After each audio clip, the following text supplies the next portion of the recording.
시청자 여러분 안녕하십니까? 1월 9일 굿모닝 MBN 시작합니다. 먼저 오늘의 주요 뉴스부터 전해드리겠습니다. 오늘 새벽 인천 강화군 서쪽 25km 해역에서 규모 3.7의 지진이 발생했지만 큰 피해는 보고되지 않았습니다. 규모 3.5 이상 지진이 발생한 건 지난해 10월 충북 괴산군에서 규모 4.1 지진이 일어난 뒤 70여일 만입니다. 오늘 아침은 서울과 대전이 2도, 부산은 6도로 출발하는 등 영상권으로 포근하겠습니다.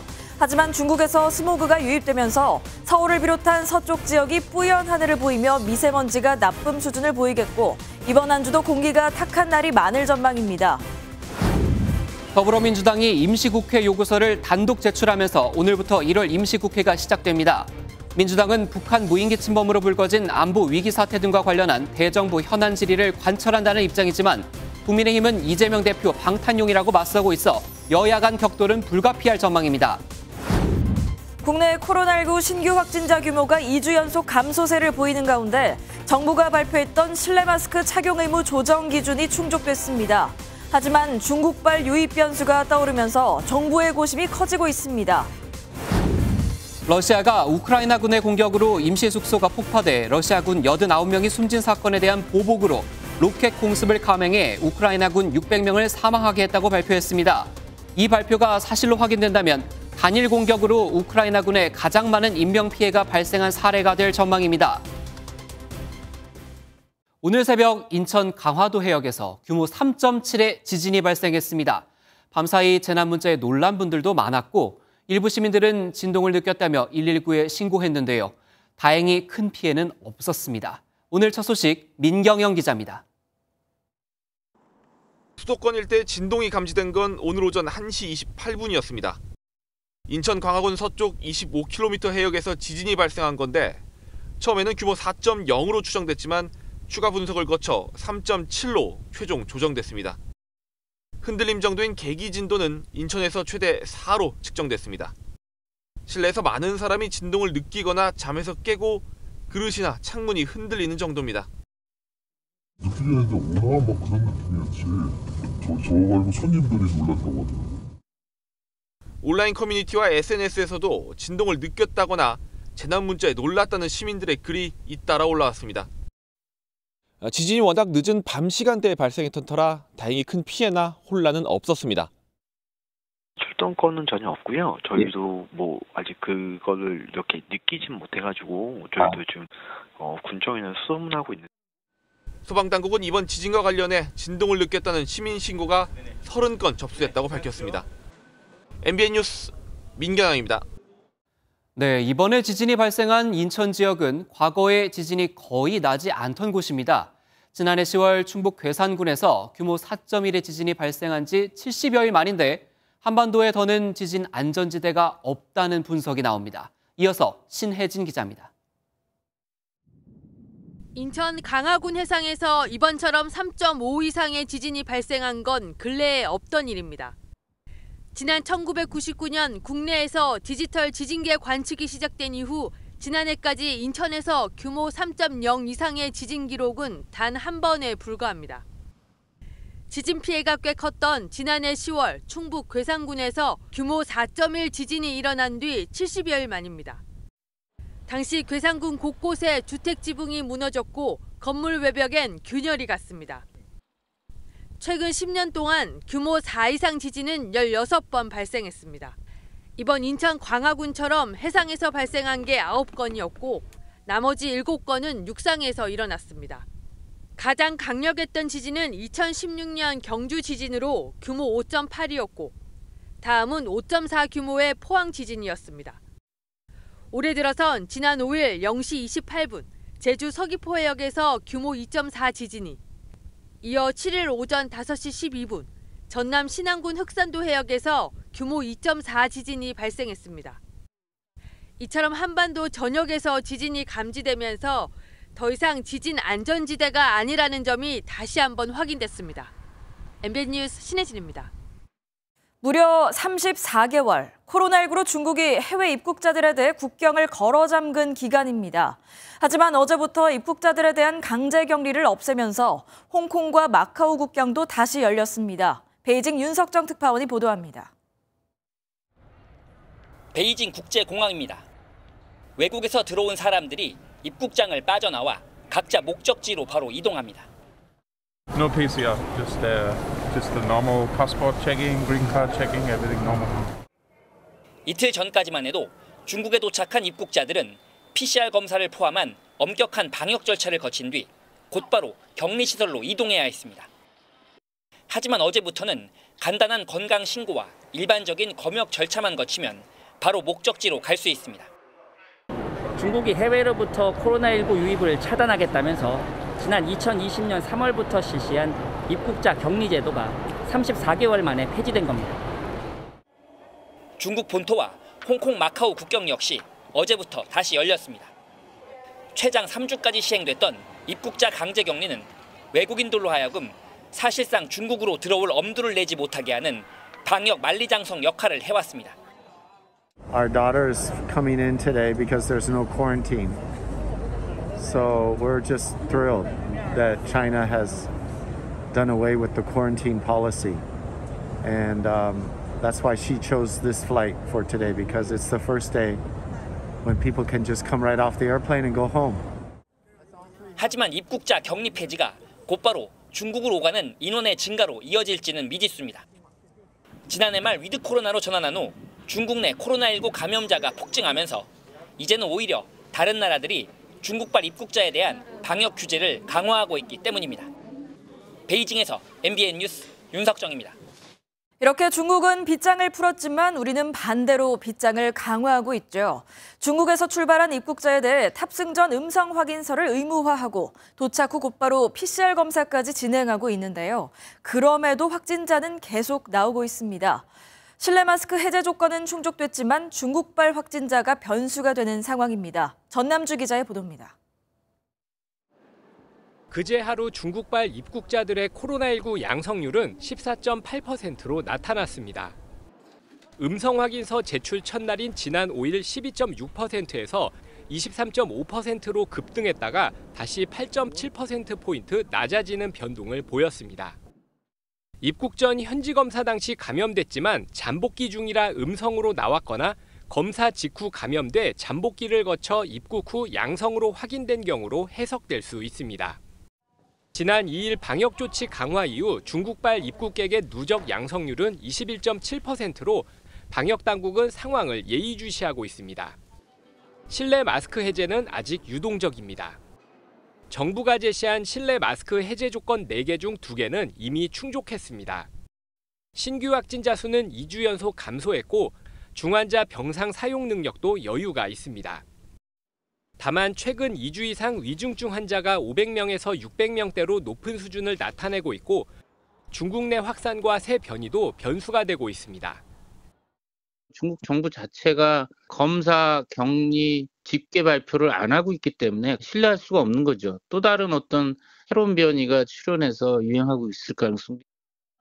정부는 신규 변이와 해외 상황 등 고려 사항을 포함해 논의를 통해 종합적으로 판단할 것이라고 밝혔습니다. MBN 뉴스 전남주입니다. 오늘은 평년보다 온화한 날씨를 보이겠고 서쪽 지역은 종일 공기가 탁하겠는데요. 자세한 날씨는 기상센터 연결해 알아보겠습니다. 김다영 캐스터 날씨 전해주시죠. 네, 오늘도 미세먼지가 기승을 부리겠습니다. 특히 중부지방은 대기가 정체되면서 어제 쌓인 먼지가 빠져나가지 못하겠고요. 중국발 스모그까지 유입되면서 종일 공기가 탁하겠습니다. 또 호남과 경북은 오전에, 경남과 제주는 오후에 일시적으로 초미세먼지 농도가 짙게 나타나겠습니다. 오늘 출근길 교통안전에도 유의하셔야겠습니다. 오전까지 중부 내륙과 전북 동부, 경북 서부에는 약하게 눈이 날리거나 빗방울이 떨어지는 곳이 있겠고요. 내린 눈비가 지면에 얼어붙어 도로 살얼음이 나타나는 곳이 있겠습니다. 안전운전 하셔야겠습니다. 오늘도 추위 걱정은 없겠습니다. 현재 기온 서울 3.7도, 전주는 4.7도로 대부분 영상권을 보이고 있고요. 평년 기온을 크게 웃돌고 있습니다. 한낮에도 서울 6도, 대전 8도, 광주와 대구 10도, 부산은 14도까지 크게 오르겠습니다. 날씨였습니다. 정치권 소식으로 넘어갑니다. 성남FC 후원금 의혹으로 내일 피의자 신분으로 검찰에 출석하는 이재명 민주당 대표가 주말 동안 조사 준비에 심혈을 기울였습니다. 오늘부터 시작하는 임시국회를 두고선 민주당은 북한 무인기 사태를 따져 묻겠다고, 국민의힘은 이재명 방탄용 아니냐고 입장차를 보였습니다. 강영호 기자가 보도합니다. 내일 성남지청에 출석하는 이재명 더불어민주당 대표는 일정을 비운 채 변호인단과 수사 대비에 주력하는 것으로 전해집니다. 성남FC 의혹은 2년 전 경찰이 무혐의 결론을 냈던 만큼 무혐의 입증을 자신하고 있습니다. 이 대표는 검찰에 들어가기 전 직접 입장을 밝힐 전망입니다. 출석을 해서 조사를 받는데 그 과정에 아마 당대표가 그래도 그 부분에 대해서 얘기하지 않겠습니까? 오늘부터 1월 임시의 회기도 시작되는 가운데 이 대표의 검찰 출석은 여야 대치의 분수령이 될 것으로 보입니다.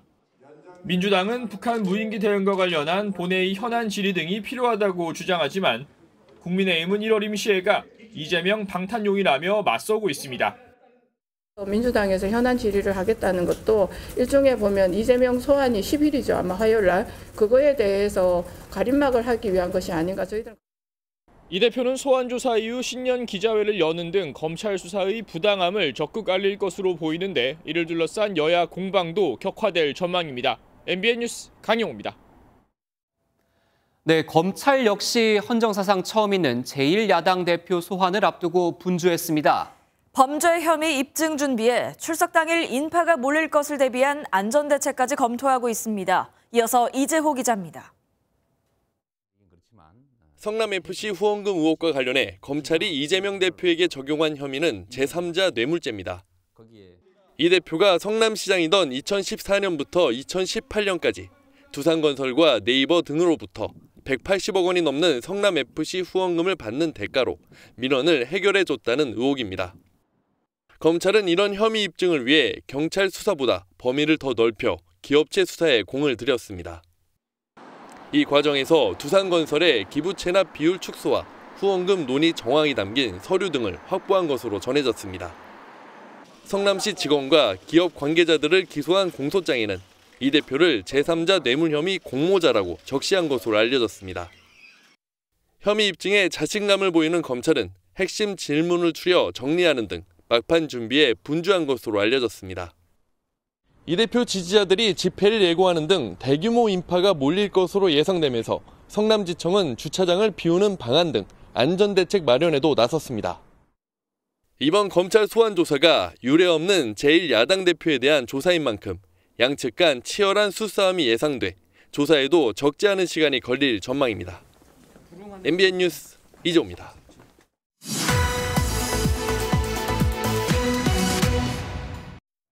네, 오늘 뉴스 돋보기에선 정치권 뒷이야기 조금 더 들어보겠습니다. 신재우 기자 나와 있습니다. 어서 오세요.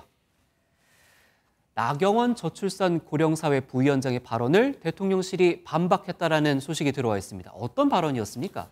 네, 나 부위원장이 지난주에 언급했었는데요. 출산 시 대출원금을 일부 탕감해주겠다는 취지의 내용의 발언을 한 적이 있었는데요. 예. 그게 문제가 됐었죠. 네네. 그래서 대통령실이 이례적으로 사회수석이 직접 나서서 반박한 바 있었습니다. 이런 반박이 나온 지 이틀 만에 나 부위원장이 SNS를 통해 대통령실 우려를 10분 이해한다며 오해를 일으켜 유감이라고 밝혔습니다. 그런데 이후 대통령실 고위 관계자가 기자들을 통해 또 비판에 나선 겁니다. 이 관계자는 나 부위원장이 돈 없이 해결되는 저출산 극복은 없다면서 본인 정책을 굽힐 뜻이 없음을 분명히 했다고 지적했습니다. 또 지극히 부적절한 언행을 계속하고 있다며 공직자로서 더 이상 방치할 수 없는 처사라고 쏘아붙였습니다. 그러면서 대통령실은 대단히 실망스러워하고 있다고 말했습니다. 이렇게 되면 국민의힘 당권 경쟁에도 좀 영향이 있을 것 같은데요.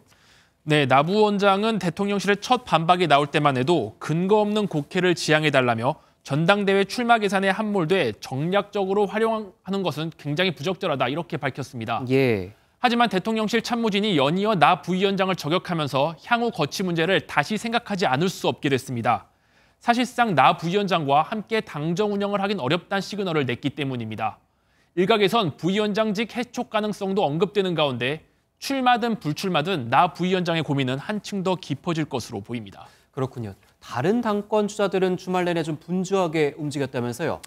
네, 김기현 의원은 의원회관에서 열린 한 청년 정치 모임 발족식에 참석했는데요. 이러면서 청년층 표심 공략에 나섰습니다. 그러면서 나 부원장에 대해서도 얘기를 했는데요. 현재 맡은 중책을 강조하며 애둘러 불출마를 요구했습니다. 문제의 중요성, 그 대책의 시급성 이런 부분들을 우리 나경원 부위원장께서 충분히 인식하고 있을 것이라고. 김 의원은 오늘 여의도 선거 캠프에서 개소식을 할 예정인데요. 경쟁 주자인 안철수 의원은 친이계로 꼽히는 삼성 김영우 전 의원이 경선 캠프 선대위원장을 맡을 것이라고 발표했습니다. 안 의원은 윤심파리 후보가 아닌 윤힘 후보가 되겠다며 오늘 공식 출마 선언을 합니다. 네, 이런 가운데 여당에서 공수처에 대해서 날선 비판이 나왔어요. 왜 그런 겁니까? 네, 김진욱 공수처장은 지난 2일 시모식에서 찬송가를 부르며 감정이 북받친 듯 눈물을 흘린 것으로 전해졌습니다. 이를 두고 국민의힘은 자신을 임명해준 지난 정권에 대한 친이병 노릇을 제대로 하지 못해 미안함을 느낀 것이라고 비꼬았습니다. 자신의 앞날에 대한 불안함, 세금 도둑 집단으로 전락한 공수처의 초대 처장인 것에 대한 창피함 등 이런 복합적 감정이 김 처장의 눈물샘을 자극한 것이 아닐까. 반면 공수처 관계자는 구성원들에게 단합된 마음이나 정의로운 마음을 강조하다 울컥한 것 같다며 핍박을 받아서 울부짖은 건 아니라고 선을 그었습니다. 예, 그렇군요. 전현희 권익위원장에 대해서는 다른 사람도 아니고 부위원장이 사퇴를 종용했다. 이런 소식이 들어와 있어요. 네, 권익위의 부장판사 출신 김태규 부위원장이 SNS를 통해 전 위원장을 직격했습니다. 현 정부의 정무직이 문 정부의 철학과 가치관을 추종한다면 그것은 국민이 선거를 통해 보인 선택을 배신하는 것이라고 썼습니다. 윤석열 정부가 출범했지만 8개월째 자리를 지키고 있는 전 위원장을 애둘러 비판한 건데요. 앞서 말씀드린 김진욱 공수처장을 비롯해 한상혁 방통위원장 등 전임 정부 임명인사들에 대한 비판은 한동안 이어질 것으로 보입니다. 오늘부터 임시국회가 시작이 되는데 또 시끄럽겠죠. 쟁점이 뭔가요? 네, 더불어민주당은 이번 임시국회에서 무인기 침범으로 불거진 안보위기 사태 등과 관련해 대정부 현안 질의를 관철하겠다는 입장입니다. 오늘과 내일 안보 참사, 경제위기 등을 안건으로 긴급 본회 현안 질문을 추진하겠다 이런 건데요. 반면 국민의힘은 이번 임시국회가 이재명 대표를 위한 방탄용이라고 보고 요구에 응하지 않을 것으로 보입니다. 무인기 침투와 관련해서도 필요하면 국방위원회에서 비공개 질의가 가능하다는 입장입니다. 또 내일 이재명 대표의 검찰 출석이 예정된 만큼 이와 관련된 여야 공방도 더욱 심화될 것으로 보입니다. 네, 잘 들었습니다. 지금까지 신재우 기자였습니다. 군 당국이 북한 무인기 침범 당시 부대 간 상황 공유에 문제가 있었다고 시인했습니다. 무인기 대비 태세를 뒤늦게 발령한 사실도 인정했는데 군의 부실 대응에 대한 책임론이 커지고 있습니다. 이규현 기자가 보도합니다. 북한 무인기의 영공 침범과 관련해 야당은 당시 전방부대에서 탐지한 정보가 서울을 방어하는 수도방위 사령부에 전달되지 않았다고 지적했습니다. 비행 금지구역 침범, 무엇을 감추고 누구를 지키려는 것입니까? 대통령실과 군 당국은 안보 실패와 안보 무능에 대해 무엇을 감추고 누구를 보호하려는 것입니까? 이에 대해 군 당국은 부족한 부분이 있었다며 뒤늦게 시인했습니다. 합동참모본부는 어제 기자들에게 보낸 문자에서 무인기를 최초 탐지한 1군단과 수방사 사이에 상황을 공유하고 협조하는 데 부족한 부분이 있었다고 밝혔습니다. 또 합참은 오전 10시 19분에 무인기를 탐지하고도 대비태세인 두루미를 발령하기까지 90여 분이 걸렸다는 지적에 대해서도 사실이라고 인정했습니다. 다만 두루미 발령 전부터 대공 감시 강화와 공중전력 투입 등 필요한 작전 조치를 했다고 해명했습니다.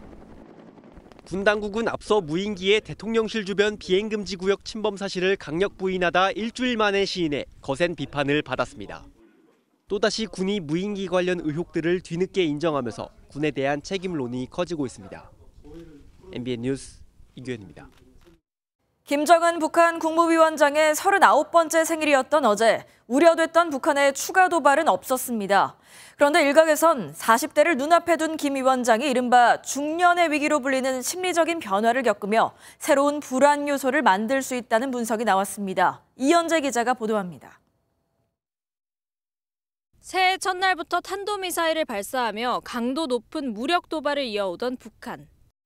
어제 김정은 국무위원장의 39번째 생일을 맞아 추가 도발이 이뤄질 것이라는 예측도 있었지만 별다른 군사적 행동이나 축하 행사 없이 조용히 지나갔습니다. 북한 관영 매체들도 생일에 대한 언급 없이 충성만을 강조했습니다.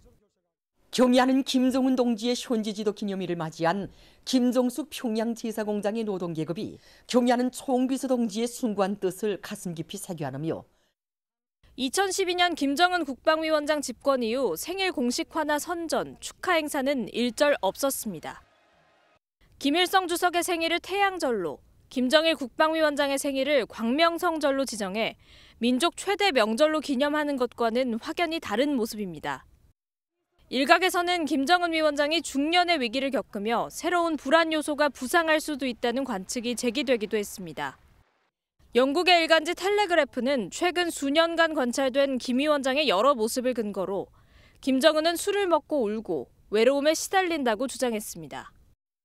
또 건강 염려증에 체제 유지에 대한 압박까지 겪는 그가 40세가 되면 지금과 다른 도전에 직면할 수 있다는 분석을 내놓기도 했습니다. MBN 뉴스 이현재입니다.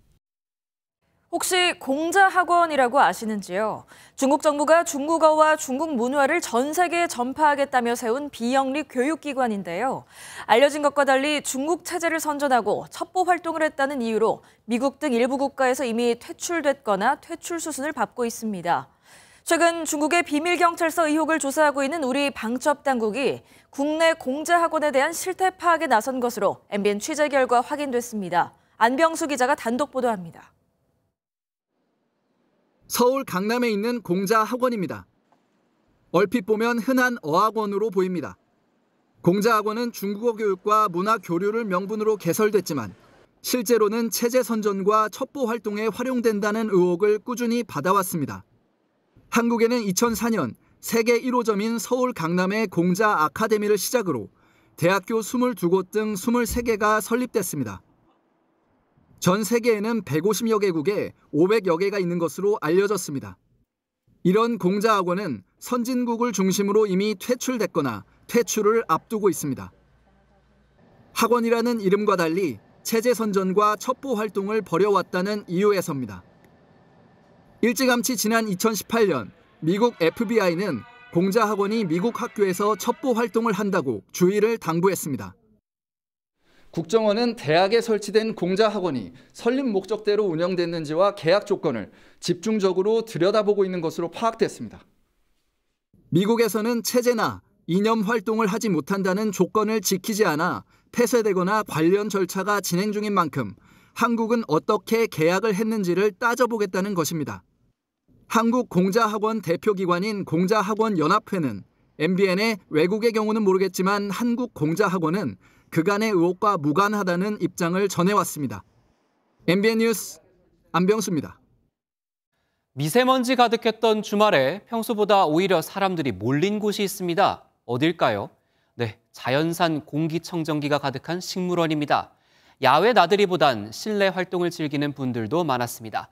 김세희 기자가 보도합니다. 다양한 초록빛 식물들이 가득한 식물원. 부모님의 손을 잡고 온 아이들은 기어다니는 거북이의 모습이 신기합니다. 평소 주말보다 2배나 많은 사람들이 이곳 식물원을 방문했습니다. 미세먼지로 야외 활동보다는 실내 활동을 할 수 있는 곳으로 나들이를 나선 겁니다. 아이하고 이제 외출을 하려고 했는데 오늘 또 미세먼지가 좀 너무 나쁘다고 이렇게 예보가 있어서 어디 멀리 갈 수는 없고. 기온이 낮고 바람이 매서웠던 지난 주말에 비해 포근했지만 여기 야외공원에는 실내보다 사람들의 발걸음이 줄었습니다. 그제에 이어 어제도 서울을 비롯한 수도권에는 미세먼지 비상 저감 조치가 내려졌지만 어제 오전 한때 대기질의 잔류 황사로 미세먼지는 매우 나쁨 수준까지 다다랐습니다. 추가적으로 유입은 없는 상황에서 고기압의 영향을 받으면 대기 정체가 주로 발생을 해서 서쪽 지역을 중심으로 일부 지역에서 조금 나쁨이 나올 것 같고요. 수도권과 충청권은 미세먼지가 매우 나쁨을 보이겠고 주 중반 이후 비나 강풍이 동반하면서 불청객인 미세먼지는 점차 해소될 전망입니다.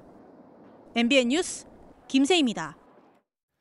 테슬라 전기차에서 또 불이 났습니다. 심지어 이번엔 수리하려고 서비스 센터에 맡긴 차였는데요. 전기차 배터리에 불이 붙으면 쉽게 진화하기 어려운데 이번에도 마찬가지였습니다. 안병욱 기자입니다.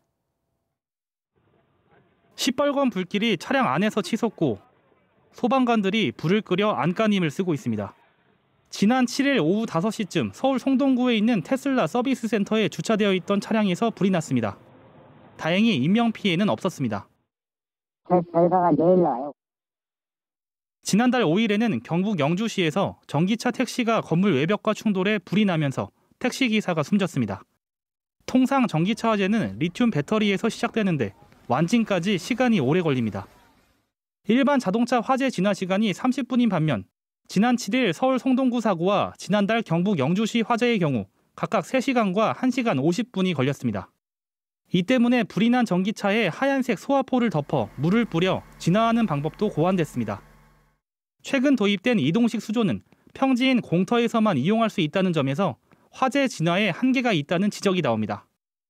전기차가 지하주차장으로 점차 심층화되고 있어요. 화재가 발생했을 때 더욱더 위험한 상황을 유발할 수가 있기 때문에 특히 터널과 같이 밀폐된 공간에서 전기차에 불이 나면 큰 피해로 이어질 수 있는 만큼 진화 방법에 대한 다양한 연구와 현장 적용이 시급한 상황입니다. MBN 뉴스 안병욱입니다.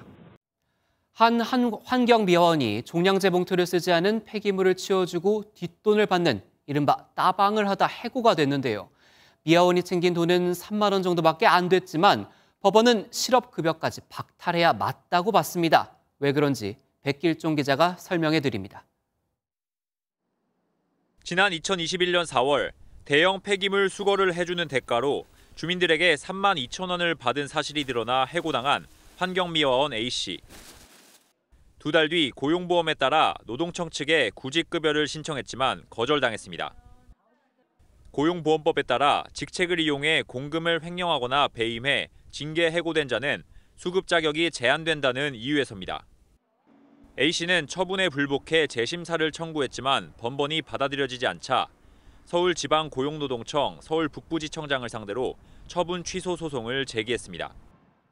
따방을 통해 취득한 금액이 소액에 불과해 사업에 막대한 지장을 초래하는 경우에 해당하지 않는다는 주장입니다.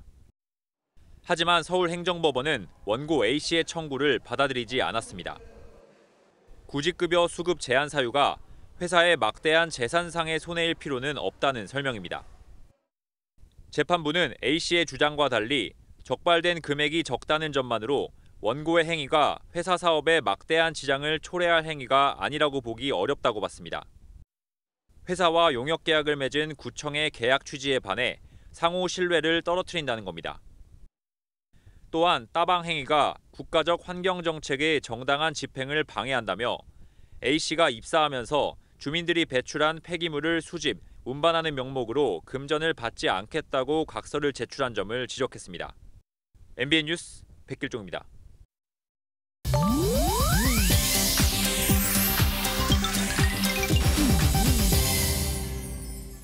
인터넷에서 화제가 되고 있는 소식들을 모아 전해드리는 인터넷 와글와글입니다. 걸그룹 뉴진스가 한지를 홍보하는 영상에 출연한 이후 중국인으로 추정되는 누리꾼들이 비판 댓글을 달고 있다는 소식이 전해졌습니다.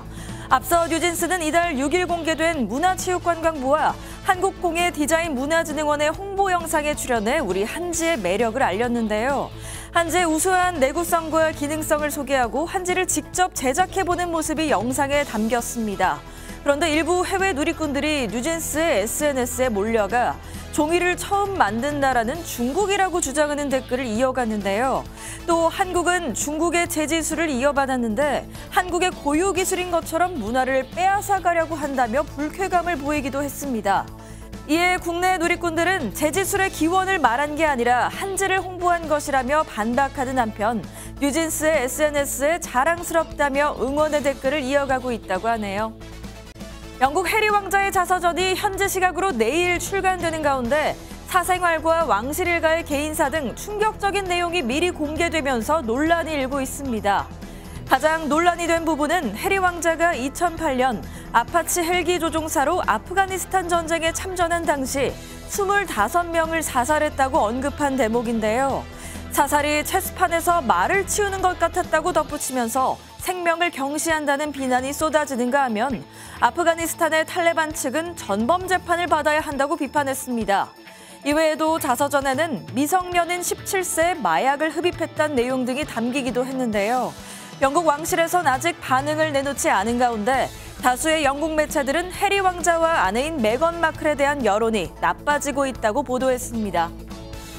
그런가 하면 태국에서는 지난 12월 쓰러진 첫째 공주가 마이코플라스마에 감염됐다고 태국 왕실이 발표했습니다. 태국 왕실의 첫째 공주는 현재 44세로 지난 12월 심장 이상으로 갑자기 쓰러져 뇌사 상태에 빠졌는데요. 약 한 달 만에 마이코플라스마 감염으로 부정맥이 발생해 의식을 잃은 것이라고 밝힌 겁니다. 마이코플라스마는 주로 중증 폐렴을 일으키는 미생물로 알려져 있는데요. 여전히 의식불명 상태인 공주는 의료진이 계속해서 치료를 이어가고 있다고 합니다. 평소 대중과 적극적으로 소통하며 많은 사랑을 받았고 가장 유력한 차기 왕위 계승자로도 꼽혔던 만큼 공주가 입원한 병원과 전국 각지의 사원에 쾌유를 비는 국민들이 줄을 잇고 있다고 합니다. 인터넷 와글와글이었습니다. 장바구니 물가가 치솟고 있는데 2주 뒤면 설입니다. 월급 빼고 다 올랐다는 말이 나올 정도라 벌써부터 차례상 차리기 겁나시죠? 저희 기자가 미리 한번 장을 봐봤더니 전통시장에서 6, 7인분 기준으로 23만 원이 들었습니다. 이교욱 기자가 보도합니다. 서울의 한 전통시장. 장을 보러 나온 주부들은 오른 물가에 지갑 열기가 무서워집니다.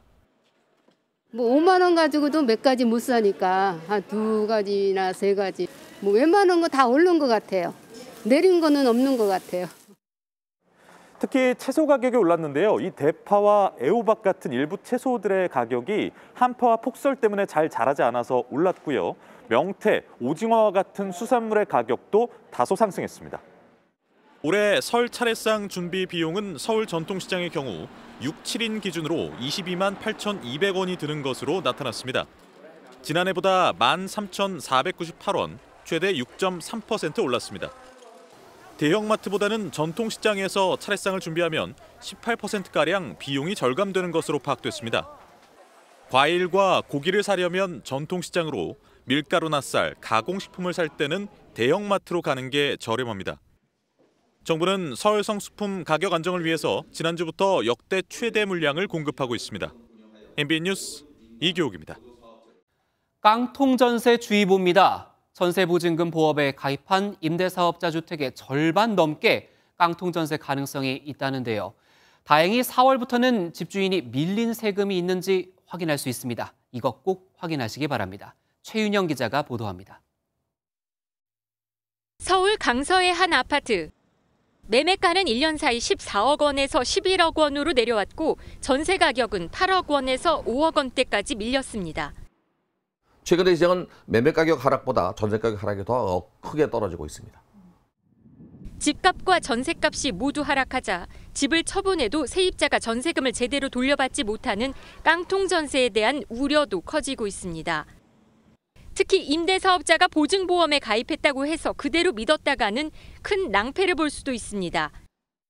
주택도시보증공사 자료를 보면 임대사업자의 보증보험 가입 주택 가운데 절반 이상인 38만 3천여 세대는 집주인의 부채 비율이 80%를 넘어 깡통전세 가능성이 높은 것으로 나타났습니다.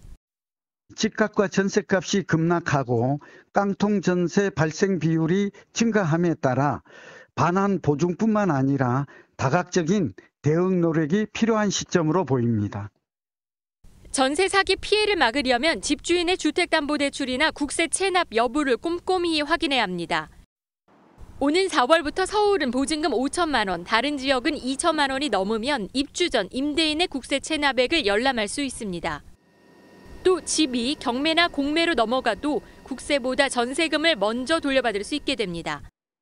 MBN 뉴스 최윤영입니다. 초등학생에게 맞춤형 방과 후 교육과 돌봄 서비스를 제공하는 늘봄학교 추진 방안을 오늘 교육부가 발표합니다.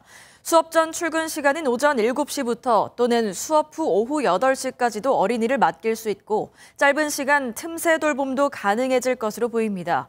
정부는 또 재정이 어려운 지방대학을 지원하기 위해 교육부가 가진 대학 재정 지원 권한을 2025년부터 지자체로 넘기고 학과 개설이나 재산 처분과 관련된 규제도 없애기로 했습니다.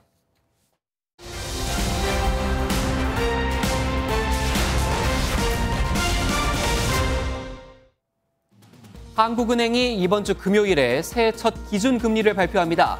미국이 계속 금리를 올리고 있죠. 미국이 우리보다 돈 맡겼을 때 돈 더 주면 외국인 돈이 빠져나가지 않겠습니까? 그래서 이번에도 우리가 미국을 따라 금리를 올릴 가능성이 큽니다. 현재 우리 기준금리는 3.25%인데요. 금요일에 0.25%포인트 인상이 유력해 보입니다. 올해부터 자녀를 3명 이상 키우는 가구는 자동차 살 때 300만 원까지 개별 소비세를 깎아줍니다. 다만 자녀 모두 18세 미만일 때만 혜택을 받을 수 있습니다. 셋째 임신 중인데 해당되느냐 궁금한 분들 계시죠? 현행법상 태아는 자녀 수에 해당이 안 됩니다. 이런 경우 차량 출고를 출산 이후로 늦추면 혜택을 받으실 수 있습니다. 작년 말에 산 로또가 3등에 당첨됐는데 아직 돈으로 바꾸지 않은 분들 축하드립니다. 돈 더 버셨습니다. 정부가 올해부터 복권 당첨금 세금 부과 기준을 200만 원으로 올렸습니다. 통상 로또 3등은 당첨금이 150만 원 안팎인데요. 작년까지는 32만 원 정도 세금으로 뜯겼는데 올해부턴 150만 원 다 준다는 이야기입니다. 이번 주 생활경제였습니다.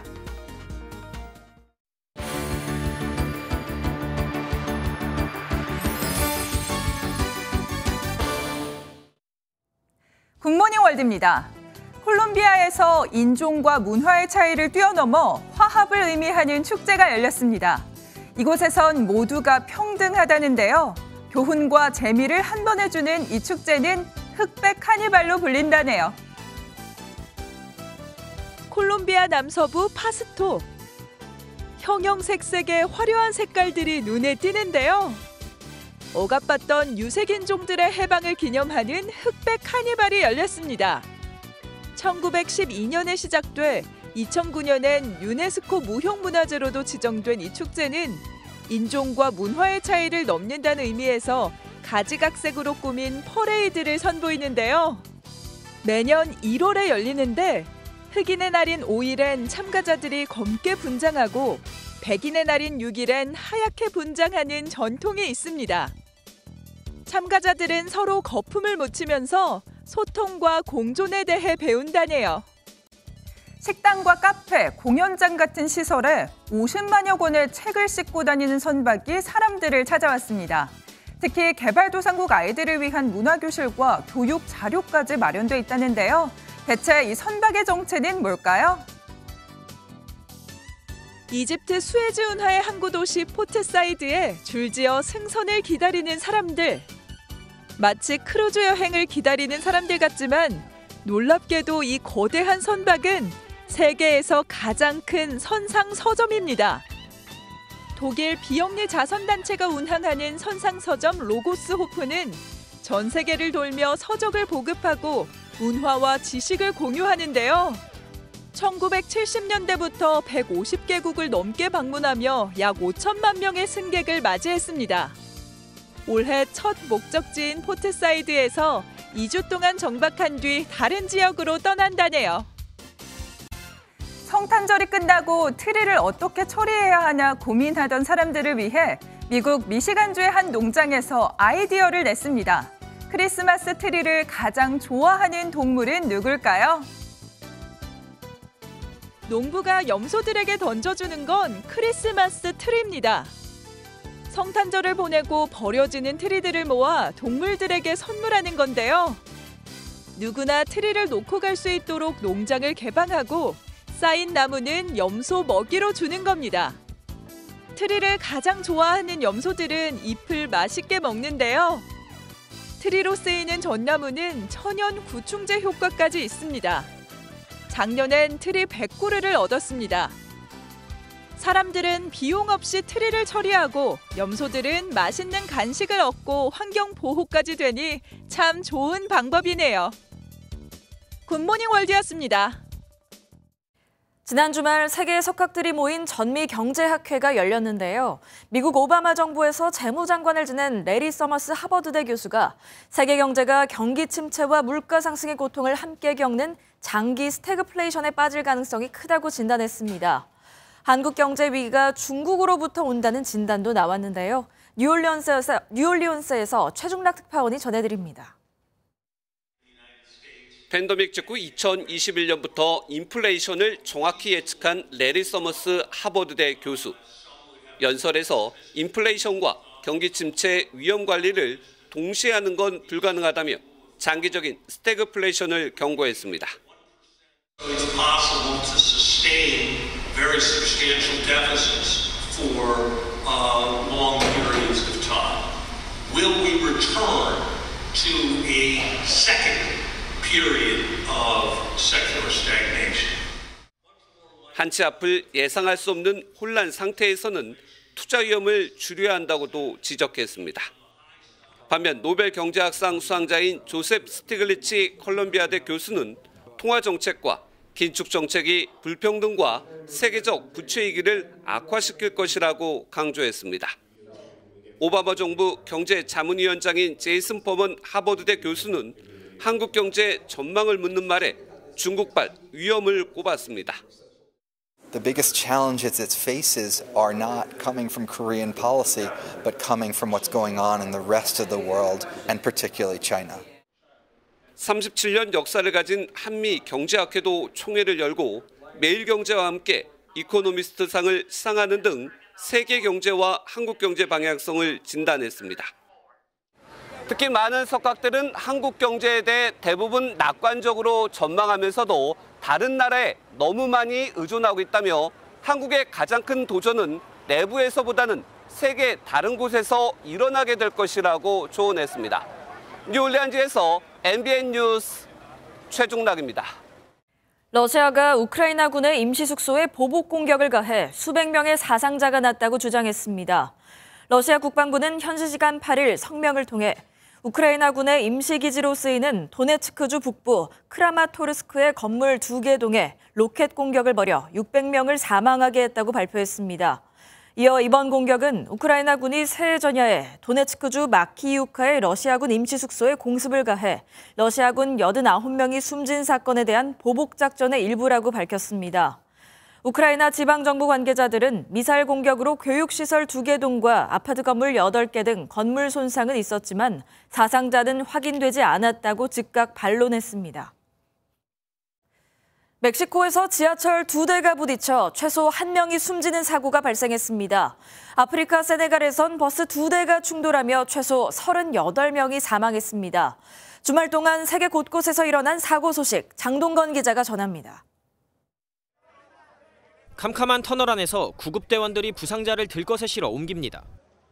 현지 시각 7일 오전 9시 16분, 멕시코의 수도 멕시코시티의 지하철역 사이 터널에서 열차 2대가 충돌했습니다. 이 사고로 최소 여성 1명이 숨지고 57명이 다쳤습니다. 4 personas quedaron prensadas, fueron rescatadas tiempo después. Las 4 se encuentran hospitalizadas. Hasta ahora la persona que se encuentra más grave es el conductor del tren. 당국은 앞서 출발한 열차의 후미를 다른 열차가 들이받아 큰 충격이 있었고 객차 내부를 포함해 터널에도 정전이 났다며 사고 경위를 설명했습니다. 피해자들은 구조 작업에 40분 이상이 소요됐다며 당국의 늑장 대응을 비판하고 있습니다. 버스가 형체를 알아볼 수 없게 찌그러졌습니다. 바닥에는 승객들의 소지품이 어질러져 있습니다. 현지 시각 8일 새벽 3시 15분쯤 세네갈 중부의 시골 마을에서 도로를 달리던 버스가 타이어가 터지며 미끄러져 맞은편에서 오는 다른 버스를 들이받았습니다. 소방당국은 이번 사고로 최소 38명이 숨지고 87명이 다쳤다고 밝혔습니다. 세네갈 정부는 사고 희생자 추모를 위해 사흘 동안 국가 애도 기간을 선포했습니다. 중국 남부 장시성에서도 8일 자정쯤 화물차가 장례 행렬을 덮쳐 39명이 숨지거나 다쳤습니다. MBN 뉴스 장동건입니다. 한 주의 시작인 오늘도 대기질 상황이 좋지 못하겠습니다. 특히 중부지방은 대기가 정체되면서 어제 쌓인 먼지가 빠져나가지 못하겠고요.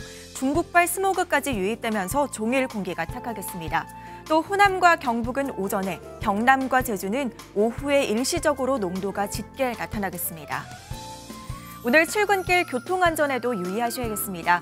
오전까지 중부 내륙과 전북 동부, 경북 서부에는 약하게 눈이 날리거나 빗방울이 떨어지는 곳이 있겠고요. 내린 눈비가 지면에 얼어붙어 도로 살얼음이 나타나는 곳이 있겠습니다. 안전운전 하셔야겠습니다. 오늘도 추위 걱정은 없겠습니다. 현재 기온 서울 3.8도, 전주는 5.3도로 평년 기온을 크게 웃돌고 있고요. 한낮에도 서울 6도, 대전 8도, 부산은 14도까지 크게 오르겠습니다. 당분간 평년보다 온화한 날씨가 이어지겠고요. 금요일과 토요일에는 전국에 비 소식이 들어있습니다. 요즘처럼 미세먼지 농도가 높은 날에는 호흡기가 약해지기 쉽습니다. 이럴 때 몸의 면역력을 높여주고 미세먼지로부터 건강을 지킬 수 있는 음식을 섭취하는 게 좋은데요. 먼저 미역 등 해조류는 체내에 쌓일 수 있는 중금속이나 발암물질 등 노폐물을 배출해주는 데 도움이 되고요. 마늘의 매운 성분인 알리신은 기관지 염증을 개선해줍니다. 또 유자에 들어있는 리모네는 기침을 완화하고 감기 예방에도 좋다고 하니까요. 오늘 식사 후 유자차 한 잔 드시는 건 어떨까요? 지금까지 날씨와 생활정보였습니다.